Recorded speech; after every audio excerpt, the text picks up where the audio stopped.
Don't allow the frustration over your lowliness, stemming from bodily and animalistic tendencies, to interfere with the celebration of your godly soul. On the contrary, or harder, to liberate the divine spirit within. Thank you. ואחר כך יבוא לידי שמחה אמיתיס, דהיינו שזו יושיב ליבו אל נחם בכפליים אחר הדברים ועם ישראל לנזכרם לאלה. So well in page 90, right? He will then arrive to a true joy as follows. In order to comfort his heart in double measure, let him, in the wake of the above words of truth concerning his lowly spiritual stature, let himself tell himself the following. We ended off yesterday with the takeaway of yesterday was the toolbox for success in divine service. Bitterness is fine. It's reflective. Depression is bad. It drags you down and stifles you. Be reflective and demand more from yourself. That was yesterday. So there is simcha, there is joy, and there is atzvus, there is sadness, and there is bitterness, and there is depression. There is a sadness or bitterness that has to do with kedusha, with sanctity, with a mode of lack of satisfaction from yourself that will actually propel you to grow. And there is a type of sadness that would actually do the opposite, that would drag you down. From the other side, they would drag you down. There's no benefit to it. It says b'chol etzev yeh moisa, meaning that there has to be some kind of benefit to the etzev, to the sadness. There's no benefit; it's pointless. There's no need. So similarly with simcha, there's simcha amitis, there's true joy, and the comfort is dual. Not only is his depression eliminated. Simcha obviously take away depression. If you have joy, you don't have sadness. So, but he also attained a joy which he would never experience were it not for his earlier depression. The greater the situation is. For example, someone that had, God forbid, a sickness, and he recovered, his state, the fact that he's healthy, he's joyous to be healthy. Before he was sick, it wasn't joyous to be healthy. Didn't even think about it because he lived his life, he was healthy. The fact that he went through something and now he's healthy again, he has a true joy. Complete. Same thing over here. Someone that was not happy, was not satisfied with certain things, then he was able to go through the process, so to speak. He went through a process. And he realized that he has a godly soul. He realized everything that he has. And he comes to simcha. And simcha is much greater. A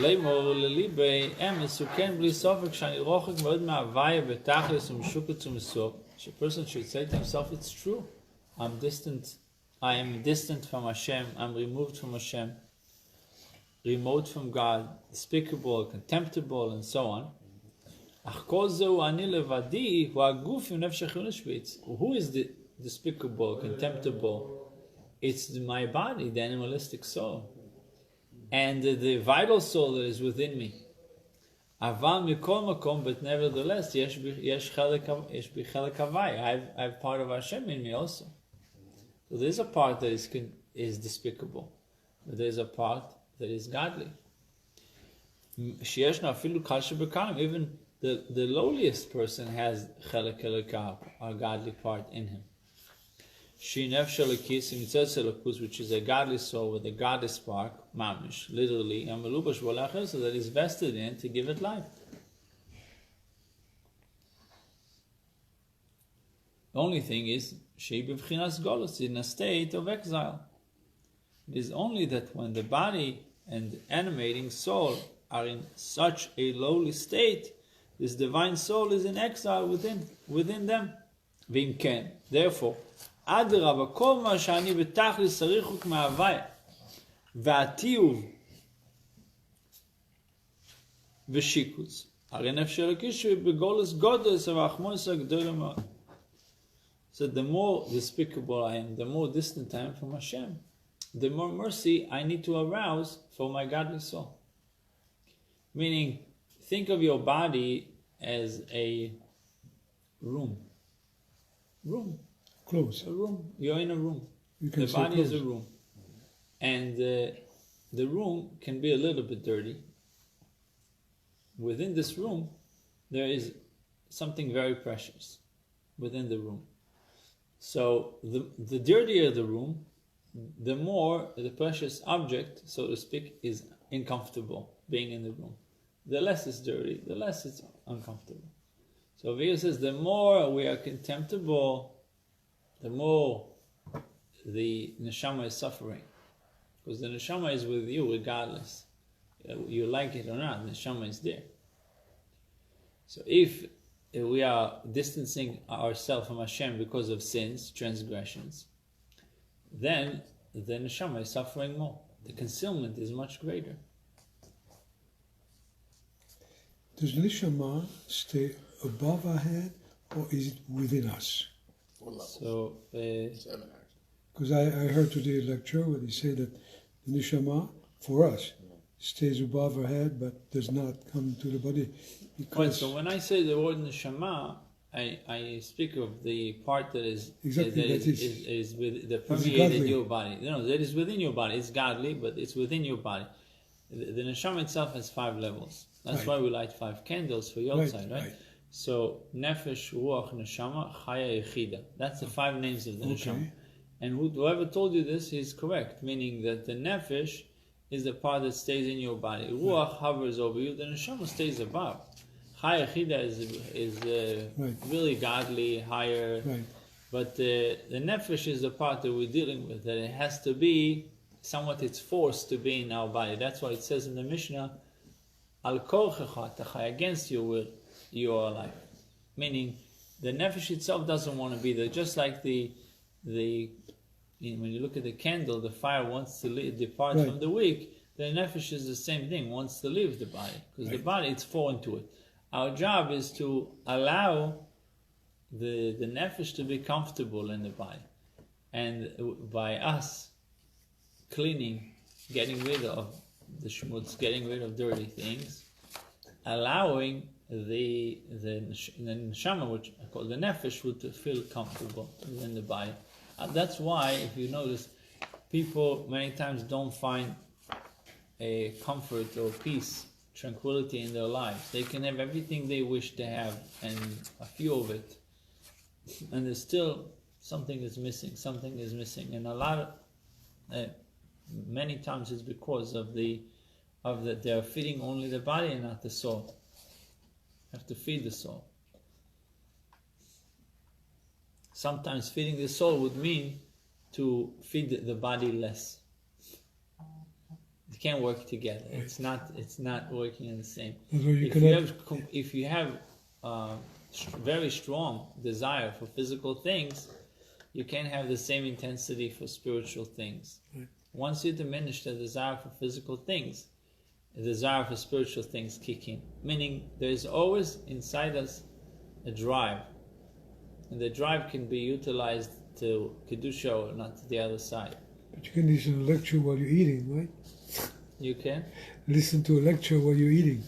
No, but you're talking about the desire. I see. Eating is nothing wrong with eating. Right. So Hasidim would not eat when they had a desire to eat something. They ate because they were hungry and they ate whatever they were served. The moment that you have a desire, you wake up in the morning, today I'm going to eat, I don't know. It feels like a tava. Yeah, today I'm going to eat liver of whatever. Any kind of delicacy you can think of. Right. That's a desire. I see, okay. When it comes to a desire, that means you're feeding the other side. Even if it's permissible. The fact that you have a desire for it, they pushed it away. Right. They held it back. So the moment they see a desire for something, they push it back. Or withhold it. If you have a desire to eat, it means your body is hungry. But if you just eat because you enjoy this and you enjoy this and you enjoy this, the moment that you get into this pattern of satisfying cravings, that intensifies the animalistic soul, and ultimately it weakens the expression of the godly soul, making it less and less comfortable being in your body, being within you. that's a difficult balance because we have to eat. Right. So say we have to separate between eating and the desire of it. Eating because it's a necessity, and not eating because I have a desire for it. Meaning you can have someone that, let's say, can afford it, he can eat every day filet mignon, breakfast, lunch, and supper. He's allowed to eat it, it's kosher. If you get a kosher filet mignon, eat it. There's no problem. Halachically is okay. But he's fitting as an animalistic soul because it's not, he's doing it because of a desire. Yeah. Well, the desire could be totally different. It could be a woman.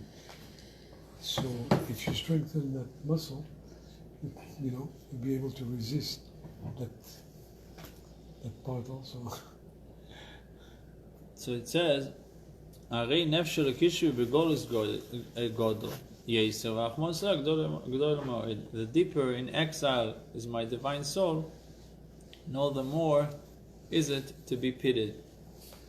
But as osim kol megamasi v'chefzi, therefore I will make it my entire aim and desire to extricate it from this exile and to return her to her father's house, to restore it to its source and its original state as in her youth. What does it mean? What's its original state? It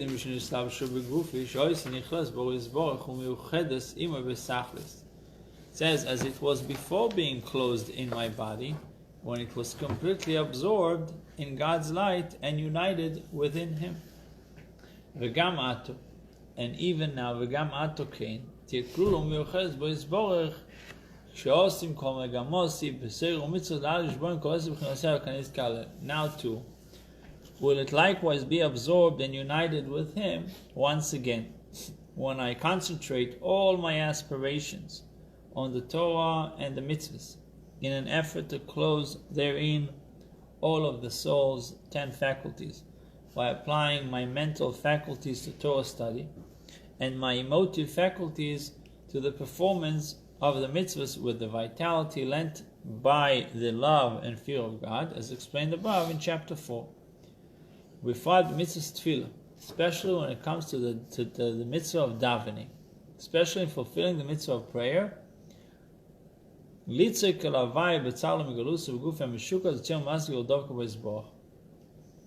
try to release my divine soul by crying out to God because of the distress of its exile in my loathsome body, so that He releases it from captivity and bind it to Himself. This service of God, which one seeks to restore the soul to its source, bring it back, is referred to as tshuva with good deeds. You see, we spoke previously about tshuva. What is tshuva? One of the aspects of tshuva is to restore, lo shuvah, to return. What does it mean to return? Not per se returning from bad behavior. This is referring to more of returning the soul back to its source. This is an oft used Talmudic expression denoting the mitzvahs. The service of God in which we seek to restore the soul to its source is referred to as tshuva with good deeds. This is an oft used Talmudic expression denoting the mitzvahs, as in the statement, 1 hour of tshuva with good deeds in this world is better than all the life of the world to come. At first glance, the juxtaposition of the two seems incongruous. Tshuva deals with atoning for one's past imperfections, while good deeds are performed in the present and would seem to bear no relation to one's past.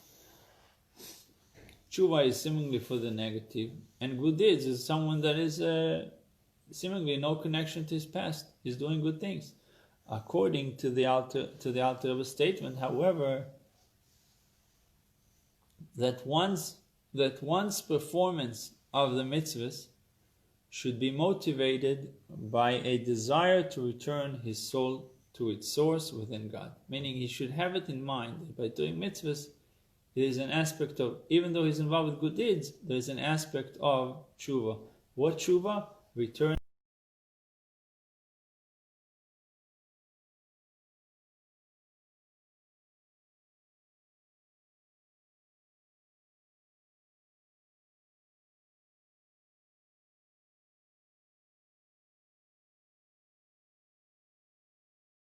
its source and restoring the soul back to its source, that tshuva. So tshuva maasim tovim, the Mishnah says, tshuva maasim tovim, tshuva and good deeds are both connected. Assuming we ask, tshuva is someone that's dealing with the past, good deeds is someone that is in the present is okay. What's the connection between the two? They're connected because the motivation for good deeds is to restore the soul. Restoring the soul, that's the inyan of tshuva, that's the concept of tshuva. שאין מעשים טובים כדי להושיב חלק קבע חלק ה' למקור ושורשו לכל העלמין. This denotes the good deeds which one does with the intention of returning the soul, which is part of God, to the divine source and root of all the worlds. So Chelek Havai, part of Hashem, returning it back to its source, which is Chelek Havai, the part of God that is in us, is the soul that is embedded in our body. That's what tshuva means. You saw it in other places in Tanya. The word tshuva has hey at the end. You can read it teshuv, hey. The hey is returning back to its source. Meaning you have in the name of God Yud and Hey and Vav and Hey. When we act properly, we create union in the name of God. But if God forbid we do the opposite, we create separation with the name, specifically with the last two letters between the Vav and the Hey. With the tshuva, we put them back in their place. So a takeaway from today's essay, a reflection after brutally honest self-assessment. True, currently I am pretty far from what God expects from me. That, however, is not the real me. It is external temptations. The real me is the divine spark within me, which currently cannot express itself, and I will put all my focus and energy on allowing it to shine through doing what is right, studying Torah, and performing mitzvahs. Bruchim Tiyu. God bless.